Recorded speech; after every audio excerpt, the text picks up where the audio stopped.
take my iPad, and with my iPad, I actually have an iPen, and it helps me get rid of all the pen and paper and stuff like that. So with my iPad, I can literally, if you can see, I can write.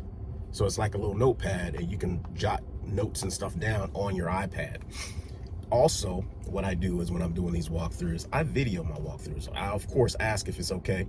I video my walkthroughs, and as you're videoing the walkthrough, within the video, you can click pictures. So you can keep the video going the entire time, click pictures, and you can use those pictures to put within your walkthrough app that we use with the CRM program and Clean Business Network. If you use this app, you can put in the date, the time, the name of the prospect, all the pertinent information. You can do that while you're doing the walkthrough, which to me kind of takes a little time. So I usually I video it and I take notes as I go through, and then when I'm done, I come back because I already know what information I need.